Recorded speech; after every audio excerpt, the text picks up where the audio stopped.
وَبِالْوَالِدَيْنِ إِحْسَانًا۔ اور تیسرا حکم یہ ہے کہ اپنے والدین کے ساتھ، اپنے ماتا پتا کے ساتھ تم اچھا سلوک کرتے رہنا۔ جس ماں نے 9 مہینے تم کو پیٹ میں رکھا ہے، جس باپ نے انگلی پکڑ کے چلنا سکھایا ہے، جس ماں نے اپنے خون جگر کو دودھ کی شکل میں تجھ کو پلایا ہے، جس باپ نے تیرے آرام کی خاطر اپنے آرام کو قربان کیا ہے، اس ماں کے ساتھ، اس باپ کے ساتھ ہمیشہ اچھا سلوک کرنا، ان کو تکلیف نہ دینا۔ کبھی پیٹ میں گیس ہو جاتی ہے نا، انسان بے چین ہو جاتا ہے۔ کبھی ڈاکٹر کے یہاں جاؤ تو سب سے زیادہ آپ کو گیس کے پیشنٹ ملیں گے۔ بڑے بڑے ہاسپٹلوں میں چلے جاؤ تو سب سے زیادہ بھیڑ کہاں رہے گی؟ پیٹ کے ڈاکٹر کے پاس رہے گی، گیسٹرولوجسٹ کے پاس رہے گی۔ پیٹ کے اندر ذرا سی گیس ہو جائے، انسان ڈاکٹروں کے پاس بھاگتا ہے۔ اگر 1 گھنٹہ آپ کے پیٹ میں کوئی چیز رہ جائے، آپ بے چین ہو جائیں گے۔ میرے پیارے ساتھیوں، جس پیٹ میں 1 گھنٹہ تک آپ کچھ ہواؤں کو اپنے پیٹ میں رہنے نہیں دیتے، تھوڑی سی گیس پیٹ میں بن جائے تو جینا حرام ہو جاتا ہے۔ اسی پیٹ میں ایک عورت 9 مہینے تک اپنے بچے کو رکھتی ہے۔ ذرا کیلکولیٹر لے جا کر کے چیک کر لینا کہ 9 مہینے میں کتنے گھنٹے اور کتنے منٹ آتے ہیں۔ 1 گھنٹہ آپ اپنے پیٹ میں کوئی ایکسٹرا بوجھ نہیں رکھ سکتے۔ ماں اپنے بچے کو 9 مہینے میں تقریباً 4000 سے بھی زیادہ گھنٹے تک اپنے پیٹ میں اپنے بچے کو رکھتی ہے، اور جب بچے کو جنم دیتی ہے تو سمجھو کہ وہ جیون کی بہت بڑی اگنی پریچھا دیتی ہے، اپنے زندگی کو داؤ پہ لگا دیتی ہے، اور تب جا کر کے بچہ پیدا ہوتا ہے۔ اور وہی بچہ جب جوان ہوتا ہے، اس ماں کو گالی دے کے گھر سے نکال بھی دیتا ہے۔ وہی بچہ جب جوان ہوتا ہے، اسی باپ کے ساتھ بدتمیزی کرتا ہے، باپ کو برا بھلا کہتا ہے۔ اور ایسے بھی بد نصیب بیٹوں کو میں نے دیکھا ہے جنہوں نے اپنے باپ کے اوپر ہاتھ تک اٹھایا ہے۔ یاد رکھو میرے پیارے ساتھیوں، اس دنیا میں اللہ نے اگر ہم پر احسان کیا ہے، ہمیں پیدا کیا ہے، تو ہمیں پیدا کرنے کا سبب اور ذریعہ اللہ تعالیٰ نے ہمارے ماتا پتا کو بنایا ہے، ہمارے ماں باپ کو بنایا ہے۔ ماں کے مرنے کے بعد ماں کی طرف سے مدرسے میں چندہ دینے والوں، ماں کی طرف سے مدرسے میں بلڈنگ بنوانے والوں، ماں کی طرف سے علاقے میں ٹیوب ویل لگوانے والوں، تمہاری ماں کو اس کے مرنے کے بعد تمہاری نیکیوں کی ضرورت نہیں ہے۔ ماں کی زندگی میں ماں کو تمہاری ضرورت ہے، باپ کی زندگی میں باپ کو تمہاری ضرورت ہے۔ باپ زندہ تھا، بستر پہ بیٹھ کر کے کھانستا تھا، تو نے 10 روپے کی دوا تک اس کو نہ دی۔ ماں بستر پہ تڑپتی تھی تو بیوی کے ساتھ آرام سے لیٹا رہتا تھا، تجھے ماں کی کبھی کوئی چنتا نہ ہوئی۔ تو اپنے بچوں کے ساتھ بیٹھ کر کے اچھے کھانے کھاتا تھا، تیری ماں بیچاری کئی دن تک بھوکی رہ جاتی تھی، اور آج ماں کے مرنے کے بعد تو لاکھوں کروڑوں دان اور خیرات میں لٹا رہا ہے۔ بند کر دے یہ نوٹنکی اور بند کر دے یہ ڈرامے بازی۔ تیری ماں کو تیری اس ڈرامے بازی کی کوئی ضرورت نہیں ہے، نہ اللہ کو کوئی ضرورت ہے۔ وَبِالْوَالِدَيْنِ إِحْسَانًا، اللہ دوسرا حکم یہ دے رہا ہے کہ اپنے ماتا پتا کے ساتھ اچھا سلوک کرو۔ اے اللہ، میری ماں 70 سال کی ہو گئی ہے، بستر پہ پاخانہ کر دیتی ہے۔ اے اللہ، میرے لیے بڑی تکلیف کا موقع آ گیا، بڑی آزمائش کا موقع آ گیا ہے، میں کیا کروں؟ گھر میں کوئی دیکھ بھال کرنے والا نہیں ہے، بوڑھی ماں بستر پر پیشاب و پاخانہ کر رہی ہے، اللہ میں کیا کروں؟ اللہ کہہ رہا ہے اما یبلغن عندک الکبر احدہما او کلاہما فلا تقل لہما اف۔ اے انسان، یہ تو تیری خوش نصیبی ہے، یہ تو تیری خوش قسمتی ہے کہ تجھے بوڑھے ماں باپ ملے ہیں۔ جاؤ ذرا ان بچوں سے پوچھو جن کی ماں جلدی ان کو چھوڑ کے چلی گئی، ان کی شادی کے پہلے ماں چلی گئی، اب شادی ہوتی ہے تو وہ بیچارہ ترستا ہے کہ کاش میری ماں بھی ہوتی، اس کے بچے پیدا ہوتے تو وہ ترستا ہے کہ کاش میری ماں زندہ ہوتی تو کم سے کم میرے بچوں کو دادی کا پیار ملتا، میرا باپ زندہ رہتا تو میرے بچوں کو دادا کا پیار ملتا۔ زندگی کے بہت سارے ایسے موڑ آتے ہیں جب انسان اپنے ماں باپ کے مشورے کی ضرورت محسوس کرتا ہے۔ اگر بوڑھے ماں باپ ملے ہیں میرے پیارے ساتھیوں تو اس کو اپنے لیے بوجھ مت سمجھو۔ قرآن کہتا ہے اما یبلغن عندک الکبر احدہما او کلاہما، اگر تمہارے ماں باپ میں سے کوئی ایک تم کو بڑھاپے میں مل جائے یا دونوں بڑھاپے میں مل جائیں، پہلے ایک کا ذکر کیا بعد میں دونوں کا کیا، اگر ایک ملا ہے ماں ملی ہے باپ مر چکا ہے، یا باپ ملا ہے ماں مر چکی ہے، تو جو ایک بچا ہے اس کے ساتھ اور اسپیشل اس کی خدمت کرو، اور زیادہ اس کی خدمت کرو، کیونکہ جب تک وہ دو تھے، جب تک بوڑھا بوڑھی دونوں زندہ تھے، ایک دوسرے کا سپورٹ کرتے تھے، ایک دوسرے کا سہارا تھے، ایک دوسرے کو حوصلہ دیتے تھے۔ اگر بڑھیا چلی گئی اور بوڑھا بچا، یا بوڑھا چلا گیا اور بوڑھی بچی، تو وہ اور زیادہ لاچار ہو گئے، وہ اور زیادہ بے بس ہو گئے، ان کا اور زیادہ خیال کرو۔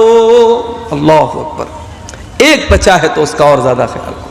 اللہ نے پہلے ایک کا ذکر کیا، کہا اگر تمہارے ماتا پتا میں سے کوئی ایک تم کو مل جائے یا دونوں مل جائیں تو تمہیں کیا کرنا ہے؟ فرمایا فلا تقل لہما اف، ان کو کبھی اف بھی مت کہنا۔ اف کا مطلب سمجھتے ہو؟ جیسے ہمارے یہاں بولتے ہیں، ہمارے یہاں اپنی عام زبان میں ہم جب کسی کو حقارت کی نظر سے کیا بولتے ہیں؟ ہٹ، ایسا بولتے ہیں ہم۔ اپنے ماں باپ کو ہٹ بھی نہیں کہنا ہے، ہو بھی نہیں کہنا ہے، اپ بھی نہیں کہنا ہے۔ یعنی سب سے ہلکی تکلیف پہنچانے کا طریقہ کیا ہے؟ کسی کو ہٹ کہہ دیا جائے، کسی کو ہوں کہہ دیا جائے، ماں باپ کو ہوں بھی نہ کہا جائے۔ اچھا ایک بات بتاؤ، تجربے کی بات بتا رہا ہوں آپ کو۔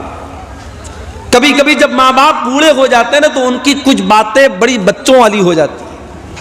جیسے بچے ہر بات کے لیے ضد کرتے ہیں، بوڑھے ماں باپ بھی ضد کرنے لگتے ہیں۔ اب مان لیجئے کہ آپ کی بیوی نے روٹی بنائی ہے اور اس کی بوڑھی ساس نے کہا کہ میں روٹی نہیں کھاؤں گی، چاول کیوں نہیں بنایا، مجھے چاول چاہیے، مجھے چاول چاہیے، تو آپ کو لگتا ہے یار میری بوڑھی ماں کیوں ضد کر رہی ہے، روٹی کیوں نہیں کھا رہی ہے۔ اگر بوڑھی ماں نے کہہ دیا کہ چاول چاہیے تو یہ سمجھ کر کے چاول بنا دو کہ میری بوڑھی ماں کی ضد ہے، کیونکہ ایک وقت تھا جب تو 3 سال کا تھا اور جب تو ضد کرتا تھا اپنی ماں سے، اپنے باپ سے، تو تیرے ماں باپ ہر حال میں تیری ضد پوری کرتے تھے۔ میرے پیارے ساتھیوں، اپنے بچوں سے ہم اس قدر محبت کرتے ہیں کہ بچوں کی ذرا سی تکلیف ہم برداشت نہیں کر سکتے۔ تو جب وہی ہمارے ماں باپ جب بوڑھے ہو گئے تو ہم اپنا بچپن یاد کریں کہ جب ہم چھوٹے تھے ہمارے ماں باپ نے ہم پر محبت لٹائی تھی، آج وہ بوڑھے ہو گئے ہیں۔ اور اللہ تعالیٰ قرآن میں کہتا ہے جس کو ہم عمر دراز بنا دیتے ہیں، بوڑھا بنا دیتے ہیں، وَمَن نُعَمِّرْهُ نُنَكِّسُهُ فِي الْخَلْقِ، اسے الٹا کر دیتے ہیں۔ بچپن کی ضد اور بچپن کی شرارت اور بچپن کا لڑکپن بڑھاپے میں لوٹ جاتا ہے، تو بوڑھے ماں باپ کی بہت ساری ضد کو نظر انداز کر دیا کرو میرے بھائی۔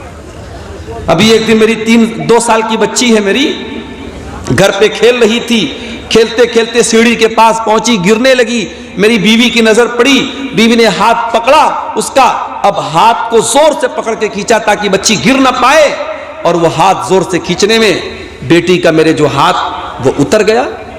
بچوں کا ہاتھ کمزور ہوتا ہے، ہاتھ اس کا اکھڑ گیا۔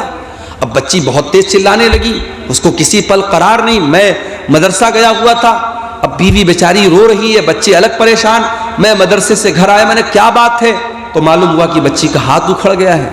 فوراً ہمارے علاقے کے ہڈی کے ڈاکٹر تھے، ان کے پاس لے کے گیا، اور ڈاکٹروں کے پاس تو تجربہ ہوتا ہے، وہ فوراً انہوں نے دیکھ کر کے وہ سمجھ گئے کہ کیا معاملہ ہے، انہوں نے فوراً اس کو بچی کا ہاتھ پکڑ کے کیسے اس کو گھمایا، بالکل ٹھیک ہو گیا اس کا ہاتھ۔ تو یہ اتنی دیر کے لیے سمجھیے کہ بچی رو رہی ہے، بچی تڑپ رہی ہے، اور ہم اور بچی کی جو ماں ہے، ہم دونوں لوگوں کے لیے ایک ایک منٹ ایک ایک پل بڑا بھاری گزر رہا تھا۔ اور جیسے ہی بچی کھیلنے لگی مسکرانے لگی ایسا لگا کہ ہمارا دل باغ باغ ہو گیا۔ میرے پیارے ساتھیوں، یہ بچپن کا دور ہوتا ہے۔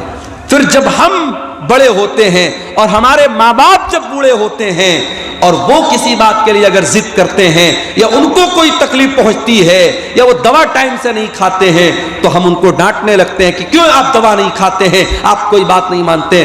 میرے بھائیوں، ہم اپنے بچپن کو یاد کریں، ہماری بہت ساری نادانیوں کو ہمارے ماں باپ معاف کر دیتے تھے۔ آج بوڑھے ہو گئے ہیں، آج ان سے بہت ساری غلطیاں ہو سکتی ہیں، چڑچڑاپن آ سکتا ہے، ضد ہو سکتی ہے، ان کی ضد کو نظر انداز کر دینا۔ قرآن کہتا ہے وَقُلْ لَهُمَا قَوْلًا كَرِيمًا، اپنے ماں باپ سے تو ادب سے بات کرنا، سمان سے بات کرنا، رسپیکٹ کے ساتھ بات کرنا۔ جو بوڑھے ماں باپ تجھے مل جائیں تو ان سے بڑے ادب کے ساتھ بات کرنا۔ وَاخْفِضْ لَهُمَا جَنَاحَ الذُّلِّ مِنَ الرَّحْمَةِ وَقُلْ رَبِّ ارْحَمْهُمَا كَمَا رَبَّيَانِي صَغِيرًا۔ اور اے انسان، تو جتنا بڑا بن جائے، علاقے کا ایم ایل اے بن جائے، ایم پی بن جائے، کروڑ پتی بن جائے، ارب پتی بن جائے، جب اپنی ماں کے پاس بیٹھا کر، جب اپنے باپ کے پاس بیٹھا کر تو اپنے آپ کو ڈاؤن ٹو ارتھ کر لیا کر، اپنے آپ کو جھکا لیا کر، اپنے آپ کو نرم کر لیا کر، اپنے آپ کو کبھی اپنی ماں سے اونچا بننے کی کوشش نہ کرنا، اپنے باپ سے اونچا بننے کی کوشش نہ کرنا۔ جتنے بڑے بھی ہو، باپ کے لیے تم بیٹے ہو، ماں کے لیے تم بیٹے ہو، اپنے ماں باپ کے لیے اپنے آپ کو جھکا کر کے رکھنا، اپنے آپ کو بچھا کر کے رکھنا۔ اور اللہ نے ایک دعا سکھائی ہے میرے بھائیوں، اس دعا کو یاد کر لو، جب دعا کے لیے ہاتھ اٹھایا کرو اپنے ماں باپ کے لیے یہ دعا ضرور کیا کرو۔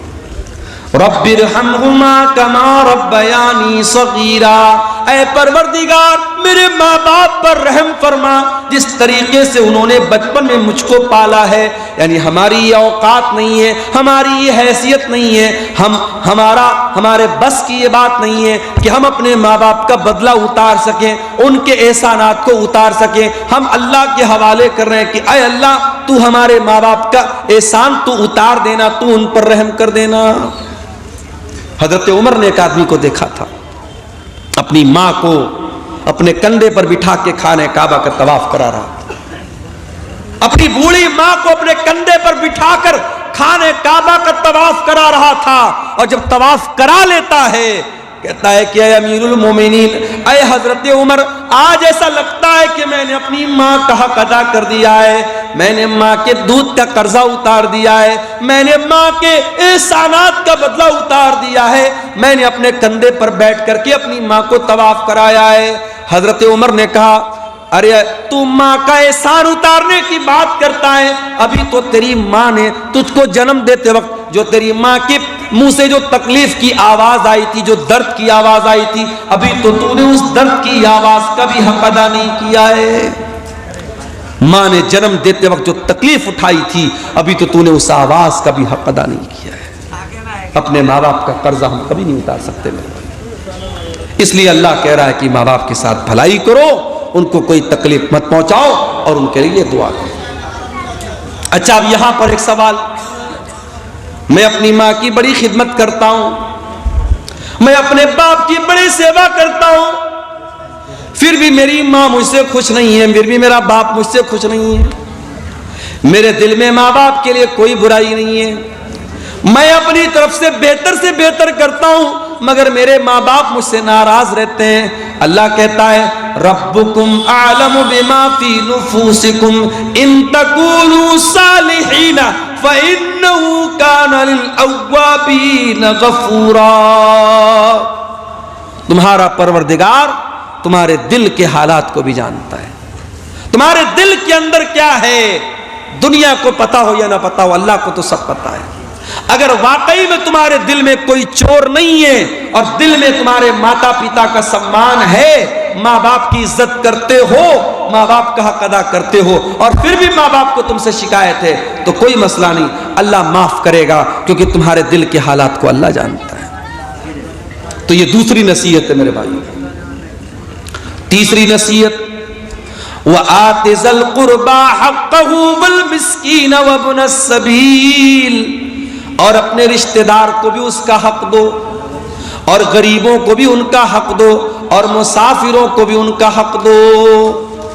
ماں باپ کے بعد اللہ تعالیٰ نے رشتہ دار کا ذکر کیا ہے۔ آپ ارریا کے ہیں، اگر آپ کے رشتہ دار پورنیہ میں ہیں، آپ کے رشتہ دار کٹیہار میں ہیں، آپ کے رشتہ دار بنگال میں ہیں، تو آپ کو پتہ ہونا چاہیے ہمارے رشتہ دار کون کون ہیں۔ اور اگر آپ کو اللہ نے دولت سے نوازا ہے اور آپ کے رشتہ داروں میں کوئی ضرورت مند ہے، تو آپ جب زکوٰۃ نکالیں، جب دان خیرات کریں، جب چندہ دیں، جب صدقہ خیرات کریں، تو اپنے رشتہ دار کو ترجیح دیں، رشتہ دار کی پہلے مدد کریں۔ رشتہ دار کی جب آپ مدد کریں گے تو آپ کو ڈبل ثواب ملے گا، رشتہ داری کا بھی ثواب ملے گا اور صدقہ دینے کا بھی ثواب ملے گا۔ آج بڑے افسوس کی بات ہے، ایک انسان مدرسے میں بڑھ چڑھ کر کے حصہ لیتا ہے، مسجد بنوانے میں بڑھ چڑھ کر کے حصہ لیتا ہے، اور اس کا اپنا سگا بھائی بیچارہ پریشان حال ہے، دانے دانے کا محتاج ہے، اس کے بچے بھوکے رہتے ہیں، اس کے پاس ڈھنگ کا مکان بھی نہیں ہے۔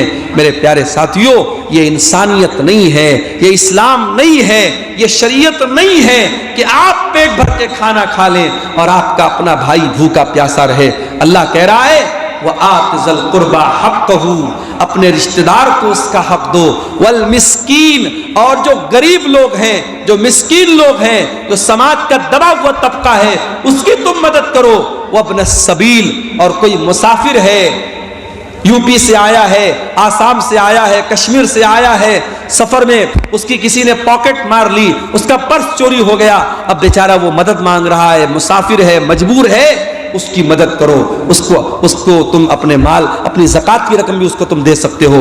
اللہ نے ماں باپ کا ذکر کرنے کے بعد یہ تیسری نصیحت کی کہ رشتہ دار کو، غریب کو اور مسافر کو اس کا حق دو۔